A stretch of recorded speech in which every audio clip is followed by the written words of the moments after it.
Hi, I'm Metta Spencer. Today we're going to Washington State, place I've only been to once or twice in my life, even though I'm an American. So we're going to meet some anti-nuclear weapons activists. Boy, I'm sure eager to get back in touch with some Americans who don't like nuclear weapons any better than I do. So here we are. We have two people who are going to chat with us about their activism in a place called, I guess, Lacey, Washington, which Yeah, is near right next to Olympia. right next to Olympia, Yeah. Washington. Very good. Okay, beautiful country. I'm going to say Glen Anderson first. Hello, Glen. Hi, hi. Glenn is the founder of something called the Olympia Coalition Against Nuclear Weapons, and now he is putting on a course called Nuclear Weapons Nowadays, and one of the three other co-teachers with that course is Joanne Dufour. Hello, Joanne. So Joanne is co-teaching this course with Glenn on nuclear weapons. She has a background as a social science teacher, same as I do. She was a social studies teacher in New York State, and then I think lived for a while in Louisiana and is in Washington State now, working very closely with Glenn. So I want to just explore with you the kinds of work that you folks are doing, the kinds of groups that you have active there, because there really is a border between Canada and the US. It is, I think, a little bit too strong a border. I don't believe in borders very much, but most Canadians, I think, do. And we just do not have the kinds of international contacts with Americans that are American organizations that I think we should have. So we're going to make up for it today. Okay, now, Glenn, Yeah. I hear that you are giving a presentation quite often on nuclear weapons and national security. Yeah. Why don't you give me a sense of what that course is about? I won't ask you to recapitulate the whole thing, but tell us what is that part of the program that you and Joanne are teaching, or is It's that different. something different? It's different. The speaking engagements that I've done a number of times are about rethinking national security. And I can give you a brief overview here. Yeah. Nuclear weapons are, of course, a part of this, but the basic sense of it is that um, politicians in the United States keep promising to increase our national security, unquote. And the Yeah. national security slogan is a euphemism that really means let's have a bigger military, let's have more nuclear weapons, let's feel more free to invade and conquer other nations. And that does not make us secure. So the point of my workshop is to expose that and to show that we would actually be more secure if we really looked at how to help other nations be secure. Mm-hmm. So security is not a zero-sum game where we increase the US's national security by making other nations insecure, because what we do is we cause problems that cause them to dislike our country and retaliate against us and be terrorists. So we would actually be more secure if we stopped having a foreign policy that supported US business interests exploiting and ripping off other nations, and if we had a foreign policy that respected democracy and human rights in other nations instead of supporting dictators and abusive governments that serve the US's political and economic interests. So we can actually be more secure by helping other nations be more secure, to have a healthy environment and climate for everybody in the world. Because when we don't have a healthy climate and environment in other places, it pushes peasants off the land because the droughts make it that they can't grow food anymore. They have to move into cities or immigrate into the United States. So a lot of this immigration problem, quote unquote problem, that we have is really because of abuses the United States has done to other nations, where we prop up uh, governments that violate human rights, that screw up their economy, that push the people off the land, and people have no place else to go. So they think, well, let's go to the United States and see if we can make a living there. So all these things are interrelated. And that was the sense of my the workshops I conduct about rethinking national security. Well, you have said in about 5 or 10 sentences what I think is the best summary I've heard in a while about my own philosophy about common security. Yes. We have a Project Save the World, which deals with 6 global threats because we see them as all interconnected, that you can't solve any one of them without at least partly working on one or more of the others. And they're all so connected that I think sometimes the addressing a whole bunch of issues together is a whole lot more efficient than trying to do them one at a time. You just right, because it changes the consciousness. Because otherwise, we in the United States we think of an issue by issue thing, but you have to change the consciousness of how we see the whole things. And now we have access to seeing the interactions among these, and we can solve them at the macro level, the big level.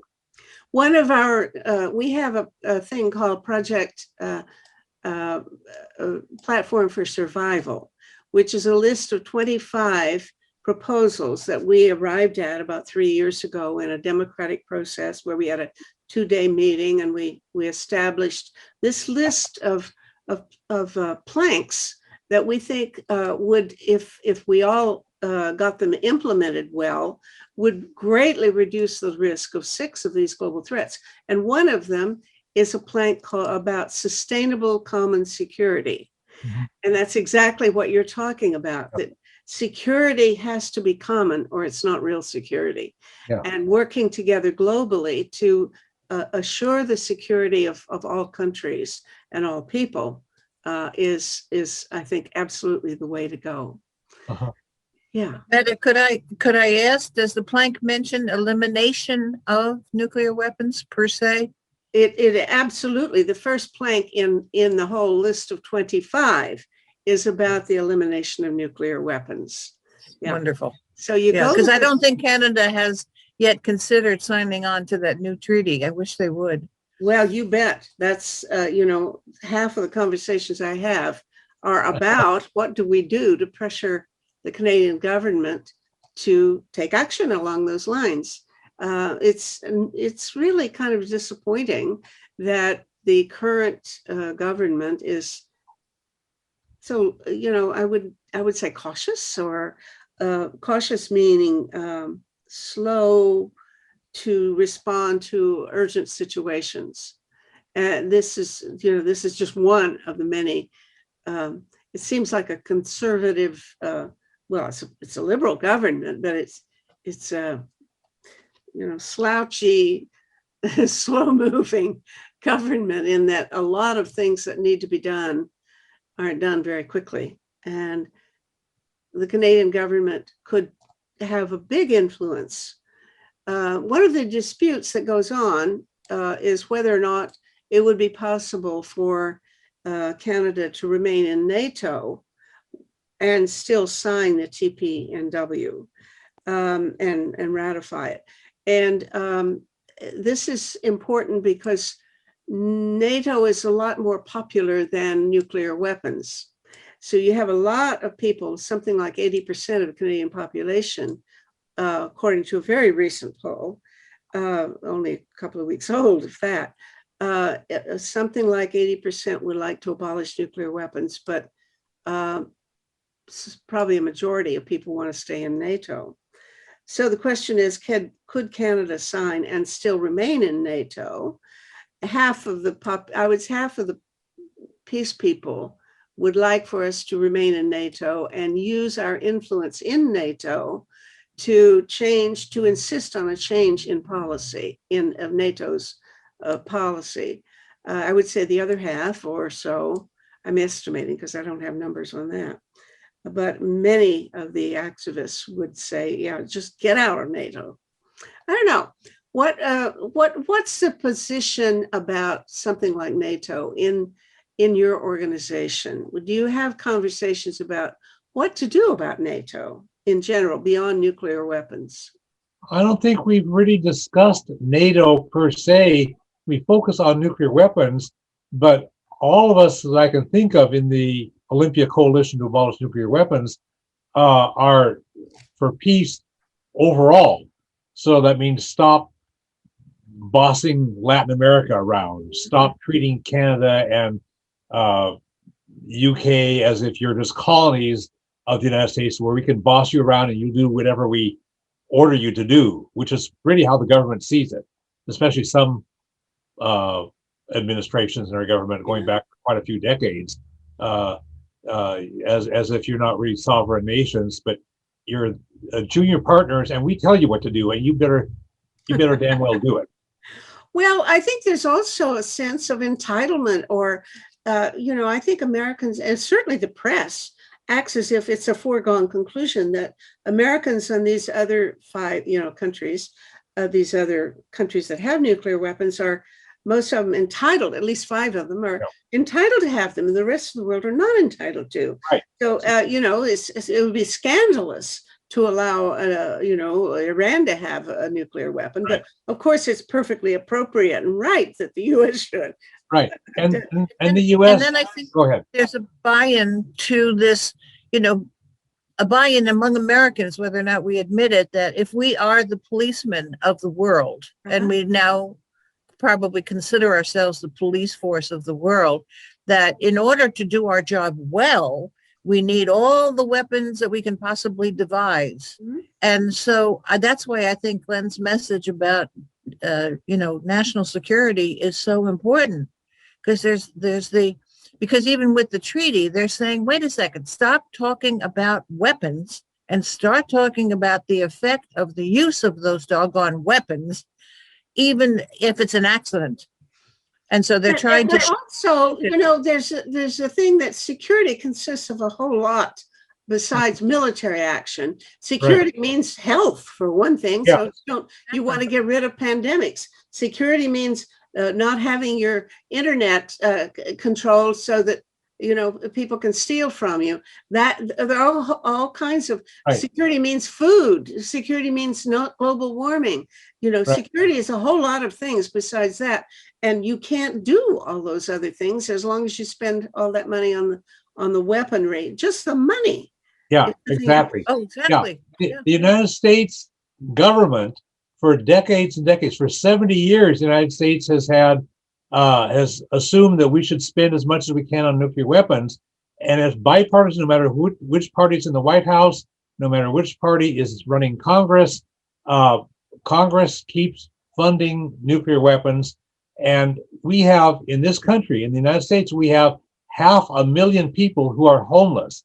If you go to any place in the U.S., certainly all around Olympia, but every place else, there are lots and lots of people sleeping in tents out in the woods. I know. And the police come through and they tear up the tents, throw everything away. The people are homeless. They have to find some way to get a new tent and another part of the woods to live in, and people living in doorways of buildings downtown and stuff like that.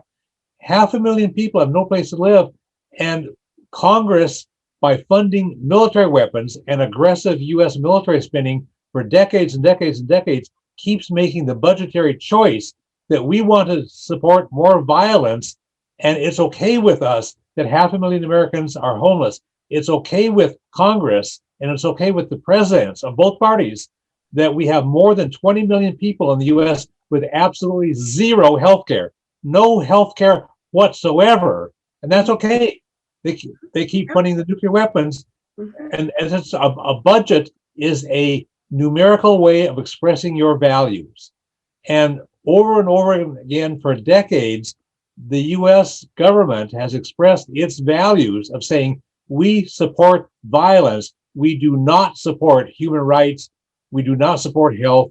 We do not support fair housing. We do not support food for hungry people. Well, there are all these people who, if you ask them about deterrence, I think that is the core belief, that the notion of national security rests on being able to threaten other countries so that they wouldn't dare attack you, or by extended deterrence wouldn't dare attack any of your allies. So it's not just the US that wants this. I mean, I've been in touch with people in Japan who say that the Japanese government would be very reluctant is working, in fact, actively to try to persuade Biden not to declare, well, what used to be called no first use, but is now, I think they call it something like the sole purpose of nuclear weapons is deterrence. But it's basically the same notion as no first use, which would mean that the Japanese would not be under this so-called nuclear umbrella, or at least the nuclear umbrella would be pretty leaky, And they are really, so it's not just the US, there are a lot of other countries that, or at least governments. I think there's a difference between governments and people, though, because if you ask, and I've noticed a lot of polls in the past that are international, and the majority of people, if asked flat out, do you want to abolish nuclear weapons, will say yes. And over half of every country will say yes, they want to abolish nuclear weapons, but their governments won't. Yeah. Well, that's changing slowly when you monitor what, the news reports that come out of ICANN, that the guys that won the Nobel Prize. But I was thinking back to the question that you asked about NATO, supporting NATO, and can you sign the treaty and also be a member of NATO? I remember there was some response coming from ICANN that said, well, one of the conditions of the treaty is to say that you are never going to support the threat of the use of nuclear weapons. All right. The other very, very clear delineations of the treaty is that you do not allow any corporations that do any phase of nuclear development to carry on activities in your country. Well, US and Canada do a lot of trading. And suddenly, Joanne, if you are right, yes, this is what ICANN is saying. I'm sorry, are you talking about the NATO treaty? No, I'm talking about the treaty to ban nuclear weapons. Okay. They start from the premise that nuclear weapons are illegal. They're not. The nuclear weapons legality has already been taken care of by the Geneva Conventions. They are illegal because they are disproportionate and they overwhelmingly affect civilian populations. So that goes all the way back to the Geneva Conventions.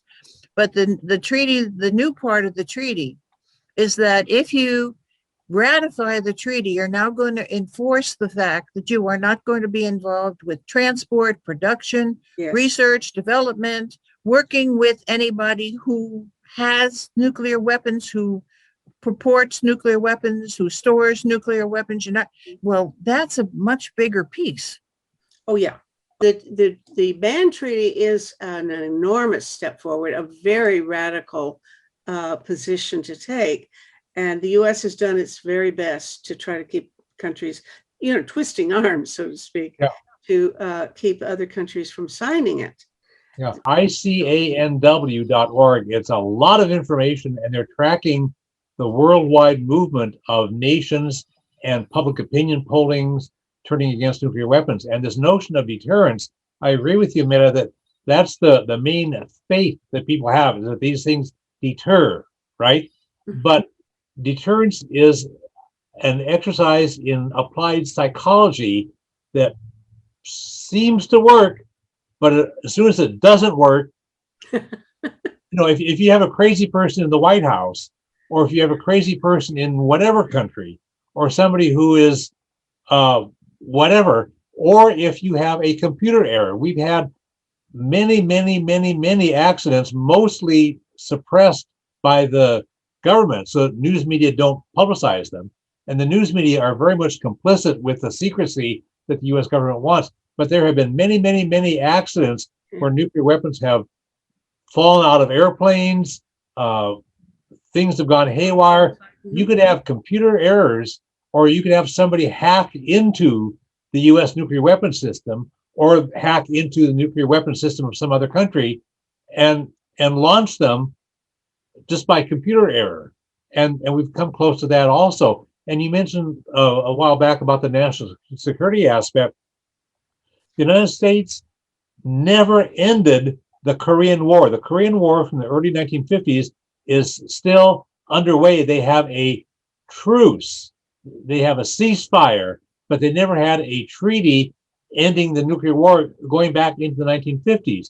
And instead, the United States government has been repeatedly threatening North Korea since the 1950s, including threatening them with North Korea. So North Korea, for their own national security, needs to have nuclear weapons because otherwise the United States will attack them.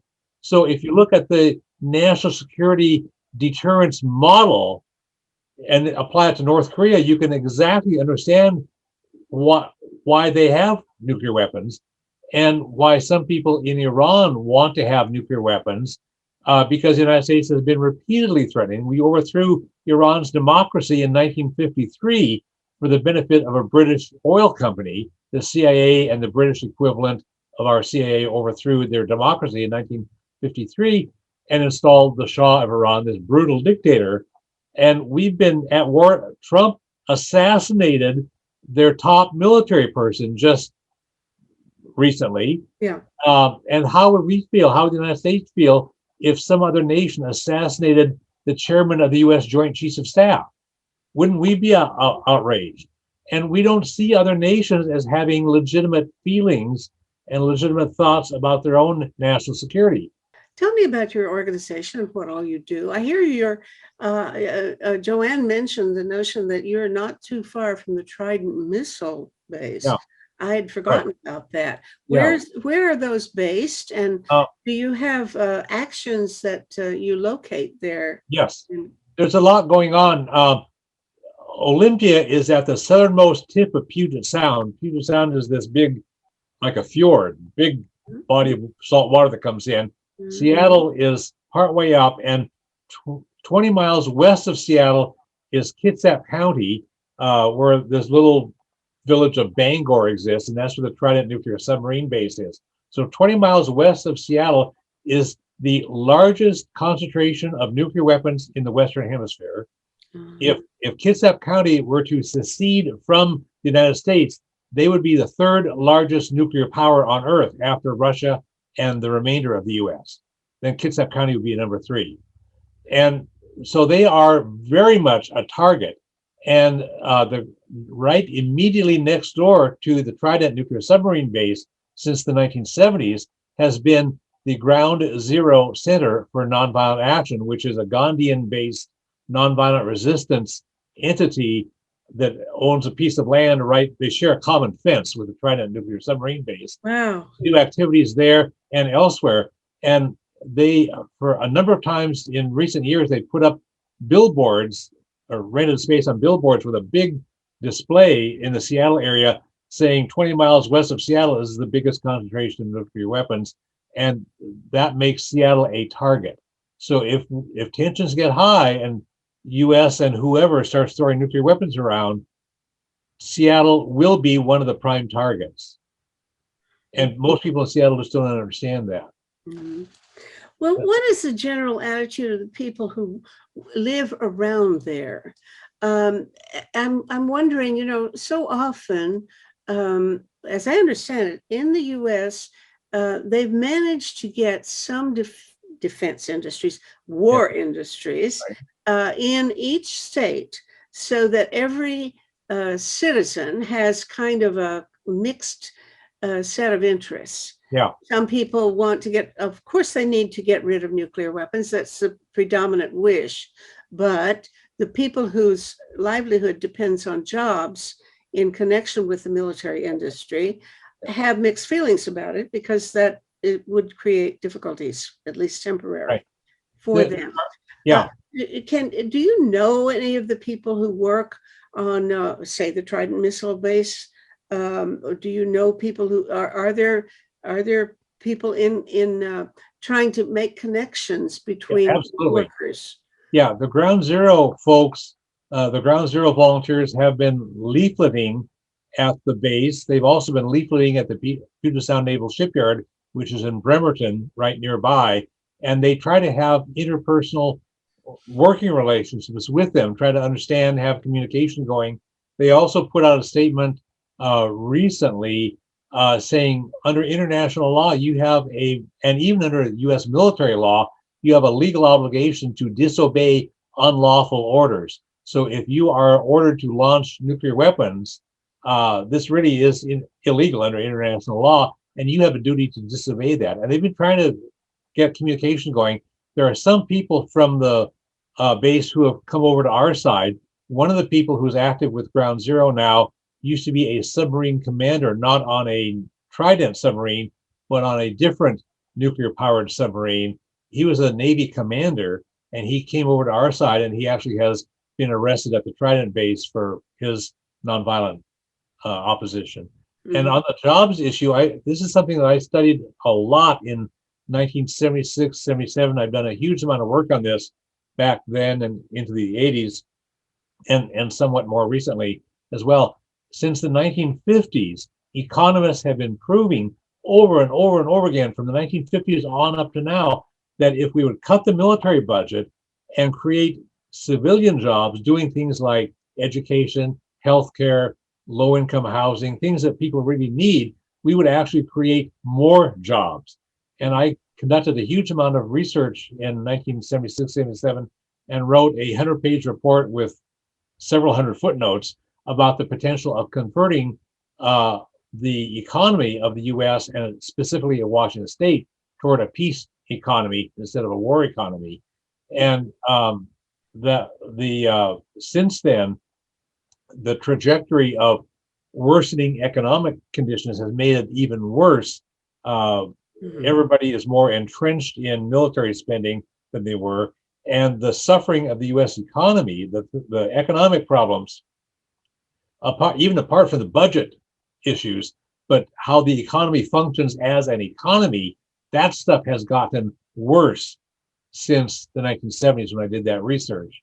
In a whole bunch of ways that go beyond the scope of what we talk about here. I guess I think that is, sorry, Joanne, go ahead. Yes. I think that, coming from New York to Washington State, one of the realities that hits you in the face after you get to become familiar with this new Northwest life is the fact that all of the armed forces have their bases here. So it's a very military impacted area. Mm-hmm. I mean, all the people who went to Iraq went through Fort Lewis. And so we had a chain. I mean, before you got sent to Iraq, you were here in Washington State, right? As the area from which you were sent off to Iraq. So that presence is very, very real. Countering that are the Veterans for Peace.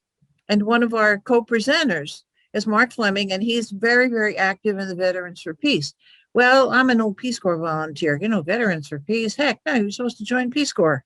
But when you find out what they were doing, they not only reach out to the veterans who are not getting their fair share of services, if they were impacted with Agent Orange or impacted with, depleted uranium, whatever the issue is that impacted them. But there were the civilians who were impacted. And I can remember, I've always navigated towards peace conferences and social studies. Obviously, you get interested in those issues and you're trying to hear those voices. Well, you go to a program of the, and I'll say this because it really blew me away. I spent my life at conferences, I think.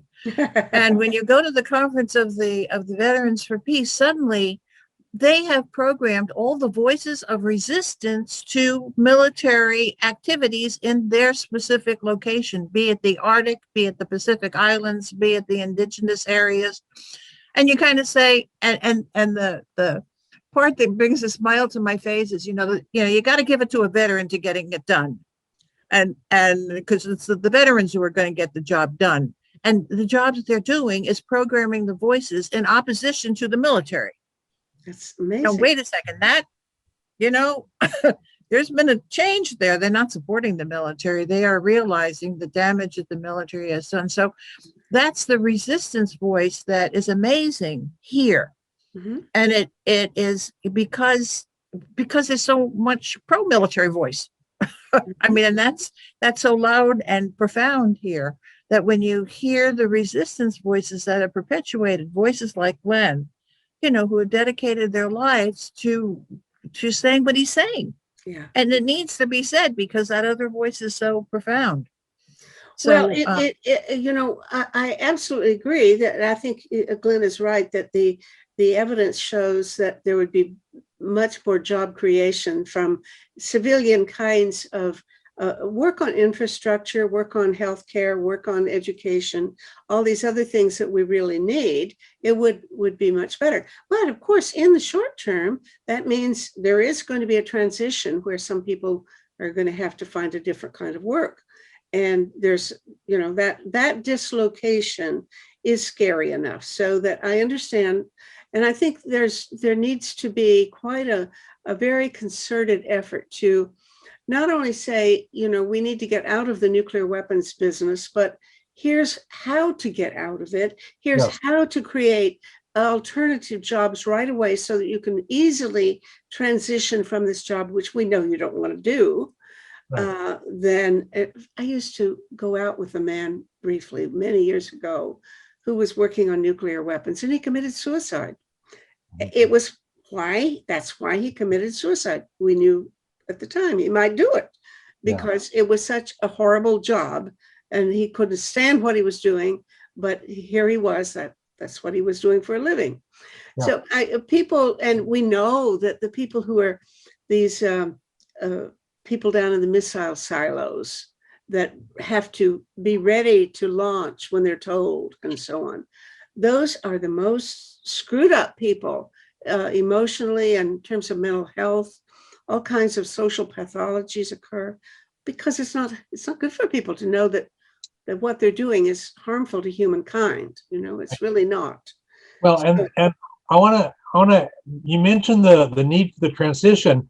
The transition really is possible from a war economy to a peace economy. We did that the other way when World War II started, and all the industrial production in the United States stopped for civilian purposes, and everything got converted into military production. So we were not making any new major appliances for your home. We stopped building automobiles, and they started building military equipment. Everything shifted instantly. Mm-hmm. So we made that transition because war is seen as such a preeminent thing. Mm-hmm. Now people in the United States are calling for a Green New Deal. Let's convert the economy from one that's based on fossil fuels and killing the climate to one where we create more jobs than are in the fossil fuel industry, better jobs, better paying jobs, union jobs, jobs that people need. And the Green New Deal legislation supports creating these jobs in poorer communities that need better insulation for old buildings that leak energy, and unemployed people that need jobs building low-income housing that's energy efficient and stuff. We can do that. And unfortunately, the Green New Deal, when these people talk about it, the people who are proponents of it, they didn't write into it any reference to reducing the military. No, they talk about building all the good things that need to be done, but they don't really talk about where they're going to get the money to do it. Well, go on. Yeah, the money already exists. The United States government is subsidizing fossil fuel companies with enormous amounts of money. And the scope of this is pretty broad in climate related, environmental related, job related, community related things. It doesn't try to get at the peace issue, but we could do the peace issue just like we did the reverse of it at the start of World War II. And when President Kennedy took office and he appointed as his Secretary of Defense the guy in charge of the Pentagon at the civilian side under Kennedy, a guy who came from the Ford company and was McNamara? Yes, Robert McNamara, and his idea was to be rational about this and let's make sense of this. And they had a program of shutting down unnecessary military bases. Many military bases existed not for any legitimate national defense purpose, but because the senator from here or the House member from here wants that base, but it served no purpose. So they shut those down. But McNamara also created within the Department of Defense the Office of Economic Adjustment. So if your local community had a military base, an unnecessary military base that was going to be shutting down, you could contact the Department of Defense's Office of Economic Adjustment and get help transitioning to civilian purposes. So here's this base that has a lot of land. What else can we use that land for? They have housing for the troops at that base. What else can we use that housing for? Who needs a place to live? Might have airstrips. You might have saltwater docks. You can convert that. You might have industrial buildings there where they've used to repair military vehicles or repair airplanes. What industrial purposes could you use there? And the Office of Economic Adjustment, there was a study made, which I read back in '77 when I did my research. I read there was a whole book on it. They actually created more jobs, civilian jobs, than had been lost military jobs when those bases shut down. So those local communities that went through the Office of Economic Adjustment actually came out ahead. But a lot of communities didn't want to do that. They just wanted to have their congressman lean on the Department of Defense and say, please, please, please keep our base open. Mhm. Well, that wasn't going to work because the base was not necessary. It was wasting our tax dollars. But the nation, the local communities that did work with the transition process came up with more jobs, better jobs, and more stable jobs. If you have a military base in your community that's full of a bunch of young single guys cycling through, they're not buying homes locally, they're not voting for school levies, they're not volunteering for the community in various ways. There are a bunch of young guys cycling through, and they support taverns and prostitution and a bunch of stuff, and drive drunk a lot. And you'd be better off getting those people out and having stable people with long-term stable civilian jobs who will raise families, buy houses, vote for school bonds, things like that. Mhm. Absolutely. I'm just this morning, I got a notice from the International Peace Bureau. I used to be on the steering committee of the IPB when it was based in Geneva. It's moved now to diversified, but they have this thing called Global Days, GDAMS, Global Day of Action Against Military Spending. And it's more than just a few days now. I think it's about a month. And it's going to be coming up in about 5 weeks. They reminded me today. Now, the point of that is to announce just when SIPRI in Stockholm is coming out with its annual statement about how much money is being spent on military purposes around in the various countries of the world. That's the day when they launch this GDAMS project. And the whole purpose is to remind people or make people aware of the fact that the military costs, I think it's $1.8 trillion dollars per year. The last time they counted it, every year they count it up. So, if you figure out how much you can do with that kind of money, and the fact that we need those expenditures to be devoted to other projects, especially global warming issues, I'd say, and pandemics now, we need to divert that money to wholesome purposes. And so I'm going to be doing a talk show or two during that time to do my part to remind people of this. But it does seem to me that whenever we say, we got to stop spending this kind of money on the military, in the same sentence, we should be saying, we should take that money and spend it on ... Here's what we should spend it on. And one of the most important things is to show that global warming really will require the kind of extreme measures, draconian efforts that we have not been making yet. But, I'm encouraged to some extent by Biden's effort to, he doesn't call it a Green New Deal, but a lot of the planks in the Green New Deal platform are being promoted in this new plan, the infrastructure plan, and all these other things that he's doing.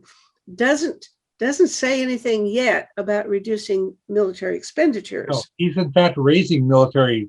His proposal for the next budget is a bit more than what Trump had done. And Trump had escalated it every year, and Congress kept giving Trump more money. And now Biden wants to do it further. And I've read a number of articles saying that basically Trump's foreign policy is continuing virtually unchanged under Biden. Biden's foreign No, it's not. policy is, Yeah, it's escalating. I just heard the report in that the some new ways, proposal, he's escalated the amount of Yeah. money. Yeah. yeah.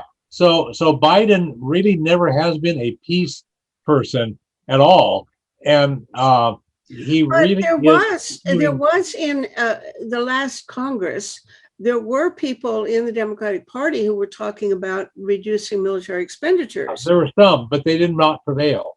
Well, But there's a few people in the Democratic Party, but most of the Democrats are Cold War hawk Democrats, and they buy into the kind of baloney that we talked about thus far in the program, and they're pretty clueless. They really are pretty clueless about it. well, I think that we have to tie the argument not just to reducing the military because it's dangerous, because people will see that, but they don't see the other part of it, which is that it's not only dangerous, but it's actually making global warming worse. Yep. The military exhales, so to speak, or exudes all kinds of greenhouse gases. Right. Creates, exacerbates our global warming problem, Yeah. but also, of course, the military expenditures means that the money that we need to spend on really serious global warming reduction doesn't get done. Right. So I think we need to tie it to jobs, and I think we need to tie it to the environment, and especially global warming. Right. And when the Kyoto protocols were being developed in Japan decades ago, the United States government bullied all the other nations to exclude from counting greenhouse gases that were emitted from military activities outside of one's own borders. So when the United States flies bomber planes and fighter planes and sends battleships and whatever to other parts of the world and all these wars, those greenhouse gases are prohibited from being counted as greenhouse gases because the United States bullied other nations. So the Kyoto protocols themselves were skewed by the United States government's bullying to deliberately not count military emissions. Right. Well, the Paris Accord is a little different, but it's not apparently although it looks like it ought to be more accountable for that kind of thing. It doesn't make it very, doesn't really require the kind of reportage. They don't have to actually own up to things the way they would need to if we really were serious about linking global warming to militarism. Mhm. Yeah. I wonder, Metta, if Sorry. I wonder if I could interject it's a commercial message, but it's not expensive. We do offer this course, and it's free, and it's a Zoom course. And I would dream that we could involve Canadians. We have been able to involve people from across the country, but we have learned, because we read the feedback, to allow more and more time for our participants to share their knowledge. And if we were to be lucky enough to have some Canadian participants to share their knowledge, and we can get the dialogue going between, because we're assuming it's an American audience at this point, or a US audience, and it needs to be an American audience in the broader sense of America. And we will start the course in May, on Saturday, May 1st, because we give the 4 classes twice a week. And so there's a Saturday morning offering, and then there's a Tuesday evening offering, depending on your time zone. We steer it for. Okay. And when Joanne says that we're offering it on Tuesday and on Saturdays, people can choose whichever schedule works better for them. And if you end up with a scheduling conflict on one day, you can just flex to the other day of that week and pick up that same class session. And we're doing it throughout May, and we're doing it also throughout July. And we really have had people from all over the US, including some that have extensive background knowledge about nuclear weapons, either through the peace movement or from working in the nuclear weapons industry, and they have insights as well. So it's been a great experience all the way around. Tell us about what you cover. How long is it? How frequently do you meet? For how many hours? Are there assigned readings, etc.? If this is a course, how does it go? I can help with that, and then Glenn can expand whatever I leave out. They're 2-hour classes. Okay, so if you sign up for the Saturday class, you have to, you're expected to participate for 2 hours. We have because this is the 7th time we're running this class. Each time we're trying to update our information, so the list of readings and videos has tended to expand beyond what you would expect people to engage in, but we don't require that people do really from any of the readings to all of the readings. What we're finding out is people get so enthused.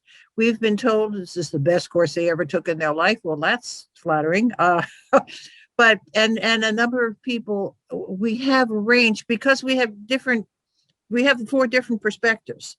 And so we're each adding from our own perspective, and things change and more information comes out. So those lists get a little bit longer. So that's my job, is to compile the list and to send it out to our participants. And how many weeks does it go on? It's 4 weeks. 4 weeks. So it's an 8-hour course. Is it 2 hours, you say, each week?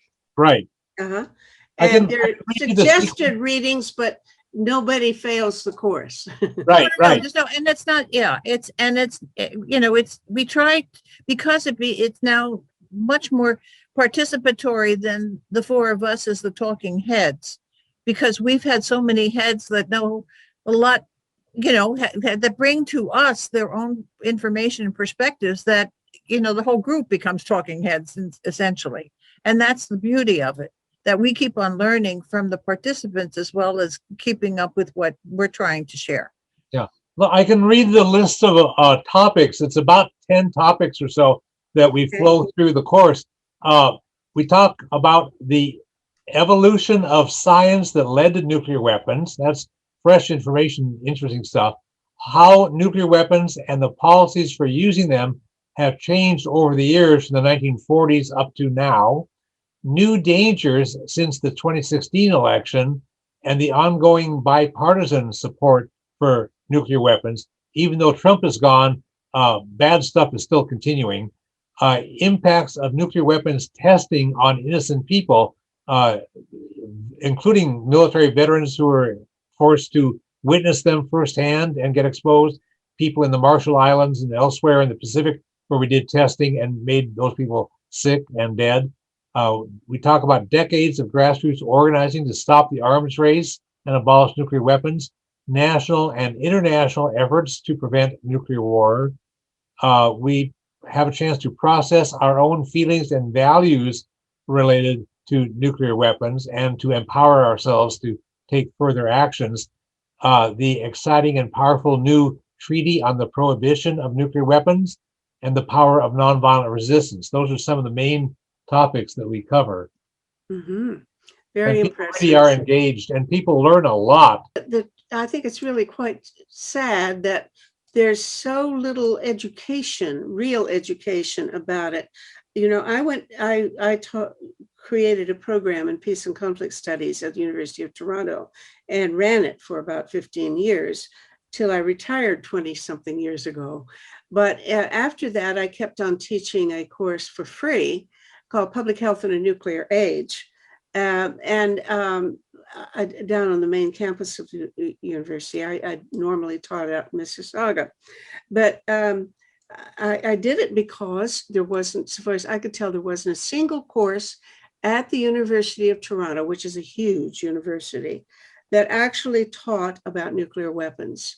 There might be one lecture in a political science course or something like that, but not by any means a whole course. Yeah. And so I was covered nuclear weapons and nuclear power because I personally think they are linked. and that we have to deal with both of them Yeah. as a common problem. But as far as I know, when they made me stop doing it because they say you can't teach for free anymore. And I guess some of the graduate students thought that if they made us stop doing that, they'd have more courses for them to teach, but there wouldn't be any students who know how to teach it. The truth is. So I think now there's probably not a single course that's available on that subject at the university, as far as I know. And I think that's really very sad, because I think even in high school, students should actually have a course similar to the curriculum that you have just read to me. Yeah. Those are the things that everybody should know about. And there should be most honored if you would join us. And then this might be a springboard to replicating the course again throughout Canada. I mean, there are Canadians who are going to be very smart and can pick up, because what we've been doing is highlighting the nowadays, the more recent changes that are going on worldwide, because now they're calling it a new arms race and a new Cold War. And we don't want, we were hoping that that's history, but it's not. People are using those terms again. Yeah. A lot of the people who have taken our course and who are involved in the nuclear weapons abolition movement are in our age bracket. But a lot of people in our age bracket who used to be paying attention during the 1980s stopped paying attention 3 decades ago when the Cold War ended. And a lot has happened since then. And these people are out of the loop. Young people, anybody who is younger than 30 was born after the Cold War ended, and they have zero knowledge of this. That's just right. Zero knowledge. We had some high school students that I've been working with on the climate who took our course, and this is all new stuff to them, but they can understand it. And we've had a few other young people take the course, college age people, but we really need to have people of the entire age spectrum, because the vast majority of younger folks have zero knowledge of nuclear weapons. It's a hypothetical. Yeah, I've heard that they exist, but I don't know anything about it, and I don't really care. I'm busy dealing with things that I need to deal with in my own life. And so the danger is that this nuclear arms race will continue without active enough opposition until they sometime have a computer error and blow us all up. Yeah. And there really is a news blackout, and there's a blackout among the politicians. They're not talking about it. And so we're realizing that the audience says, that's not an issue anymore. Well, that's true. Nobody's talking about it, but here's what's actually happening. And there's this deafening, resistance. And that's what we're trying to combat right now, is just to bring it to the court Well, I'm 100% in favor of what you're doing, and really not only want to support you, but I think that I love the idea of having a kind of a transnational course in which we might find a place for some Canadians. I'm not that I personally have any extra time for anything more than I'm doing right now, but I sure have a lot of Canadian friends.